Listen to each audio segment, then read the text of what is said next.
Hi there, my name is Anita Adefi. I'm an author, I'm a speaker, I'm a career coach, and I also empower women through my community platform called Ladies Arise. And I also blog and share about my story on dealing with child sexual abuse and how I came out of that. Through my platform called Loud Silences, and that's a blogging platform. But I also, like I mentioned earlier, I'm also a career coach, and so I love to speak to these different topics and conversations. So yeah, if you follow me, I can assure you that there are so many diverse contents that you will find within my space, and I'm more than happy to keep sharing on all these different topics and conversations. Today, I want to share very quickly on something that I believe that impacts a lot of us. We've heard it in so many versions, but I'm gonna flip it around a little. As a career coach, I tend to talk to people who are looking for jobs and people who are looking to advance and grow in their careers. But I understand that I know this from personal experience, but also from working with other people and conversations that I've had and researches that I have done on my own to just better equip myself in this space. That sometimes you can have it all together, but if the person on the other side of a table is filled with certain biases, it can seriously impact your ability to move forward. And especially when it is systemic, that's something that it becomes even a harder hurdle to cross over. And as someone who has done some research work on systemic barriers, I can tell you without a shadow of doubt that oftentimes when barriers are created within a system, it is almost as if it is invisible to the perpetrators of those barriers, but hugely felt by the person who is impacted by those barriers. So today, I want to have a conversation and chat with hiring managers. Hiring managers, let's have a chat. And I just want to very quickly share with you, as a hiring manager, ways that you can deal with what they call unconscious bias, right? And before I even start to talk about those things, I just want to be the first to acknowledge very quickly. The truth is, it is very natural for us to want to gravitate towards people who look like us. If I walk into a room, there's a higher possibility or probability that I would look for someone who looks like me, either a woman, either a black person, or a black woman, even better. I would likely look for such people first. I would look for physical identifiers and naturally tend to gravitate towards those people. It is a very natural phenomenon. It is not peculiar. Those who don't tend to do that, trust me, people like me, when we walk into a room, we tend to, just talk and chat with everybody else. Yes, I'm an extrovert.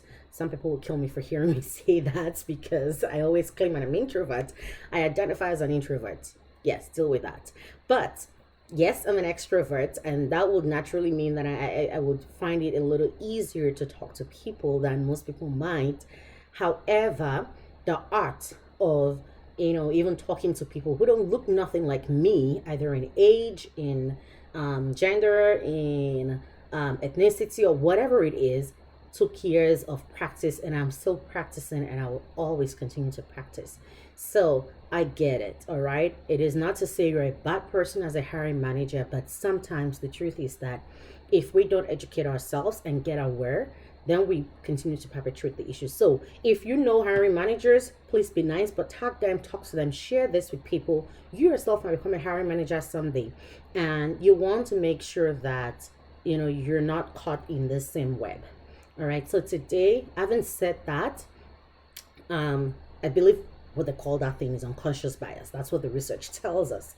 All right. And true story, I've heard of cases where people are hired or are not considered for a position, not because of anything else, but because the person who wants to make that decision can't pronounce their names, or because the person is wearing a hijab, or because the person talked about that they go to church. I've actually been a victim of saying I go to church. But let's not get into that. That's a story for another time. All right. So sometimes there's all of these unconscious biases that we all need to put in check, either as hiring managers or as as candidates. But today's conversation is for hiring managers. So if you're a hiring manager, how do you deal with unconscious bias so that you're adding to people's lives and not taking away from them? Because the decisions you make better be objective, because if they're not, that's someone's life that you're literally toying with, and we don't want you to do that. And you want to go to bed at peace with yourself too. So I'm just going to quickly, very quickly share with us today 6 ways that if you're a hiring manager, you can check unconscious bias in your hiring process. Number one, apply empathy and compassion. Think about, empathy is putting yourself in their shoes. What did I just say? Empathy is putting yourself in their shoes. And compassion is letting how you feel in that moment drive you to do something about the situation. And typically, that will be doing something right. Okay, so apply empathy and apply compassion. And I'm even sharing this more so because as new Canadians are coming into Canada, and yes, the context really is within a Canadian context, but I think this applies pretty much anywhere else. But as people are coming in, I work with clients a lot who, struggle for different reasons. The resumes are right. You listen to them and what they share at interviews, it all makes sense, but then, and I mean, there are so many factors that come into play as to why people might not get a job. But sometimes when it really feels like there was no reason why they shouldn't have gotten that job, it becomes heartbreaking, right? So really put yourself in their shoes. You wouldn't like it if someone did that to you. So make sure that you put your unconscious bias in check and do the right thing. Number two, acknowledge and recognize your bias. If you refuse to acknowledge something, then it doesn't exist. And if it doesn't exist, then it is not a problem. And if it is not a problem, then you're not seeking a solution. It is that simple. Recognize, truth be told, we all have unconscious biases. I have mine. I know what they are, and I'll continue to uncover more as you deal with people of different opinions, backgrounds, ethnicity that differ from yours. Your unconscious biases, if you're paying attention, starts to unfold. So acknowledge that I have unconscious bias. Question number two is, what are they? And number three is, how am I showing up with those biases when I'm in a recruitment process? And then number four, how do I make sure that I put those biases in check, and what can I do? What are some practical things that I can do to help me do that? And we're going to talk about some of those practical things in a moment here. But number one is that you want to go in with a mindset that applies compassion and empathy. And two, you want to acknowledge and recognize that you have the biases and what they are, and know how to, when they show up and how they show up, so you're better prepared to deal with them. Number three, get educated. This is why I am doing this video, is to get us educated. To manage your unconscious bias effectively, you need to continue to educate yourself. I dare you, learn about other cultures. There are some things that people might say or do to you as a hiring manager, and I want to speak, to my Caucasian Canadians very quickly here, or white counterparts. To you, it is disrespect. To you, it is lack of confidence if someone is not holding eyes with you. But they're probably coming from a culture where, especially if you're an older person, they're coming from a culture where holding eyes of someone who's older than you, eye contact of someone who's older than you, is considered disrespect. They're still dealing with all of those intricacies and understanding this new culture. I call it the clash of the cultures. They're going through a clash of the culture moment. And when they're going through that, and you judge their confidence level based on that, the truth is you've missed it already. That person might have everything you want, but then you say no to them for that singular reason, whereas they were your best candidates. They're not lacking confidence. They're just exuding something that they've learned culturally. Have been told that that's what is appropriate all their lives. So you see why you need to get educated, learn about other cultures. As much as sometimes I find some of these DEI trainings very cheesy, some of them, not all, but the truth is, at times, because there's always still something to learn, and sometimes you get to meet other people. There are lots of research that have been done and are continuing to be done. Educate yourself with those things and understand and empower yourself so that you can recognize your biases, but also learn how to deal with them. Okay, so number four, make your interview processes a little bit more structured. Now, structured, but also sort of customized. We live in an age where marketing contents are customized to the individual's behaviors and patterns. We live in an age where sales pitch are also, customized. We live in an age where preferences can be customized. Different things are getting customized. Question: why aren't interview processes getting customized? I mean, if someone highlights specific skill sets that they have, and they have the requirements that you need. This is where innovation and innovative thinking and creativity, I believe, can be applied to human resources. Is that you look at someone's interview and you look at the skills that they have, and you can hone in your interview processes or questions around those specific things, as opposed to trying to stick to, I mean, I don't know what the HR business is in that sense, or what you've been told the educational, the theory is. But the truth is, for every application, there's opportunity to be innovative and creative in how you apply the theories. So look for areas where you can apply those theories. Focus on the skill sets and the qualifications of the person, as opposed to where they had them. Because one of the things, and this is why people tend to talk about even the Canadian experience. Let me speak very quickly to that. You're looking for Canadian experience, but this person you're trying to hire is coming with a perspective that is completely different and fresh and from a different place. That to me speaks of global experience. And you're honed in on Canadian experience. Come on. You want innovative ideas in your business, expand your territorial reach through hiring diverse groups. Okay, so number 5, have diverse interview panels. Now, remember how I talked about some of the nuances of culture that can come into play in the recruitment process. If you have diverse interview panel, you might be able to quickly catch that. So when you, for instance, and I'll share very quick, this is a true story, this happened. I remember talking to a senior government official once at one of the places where I worked.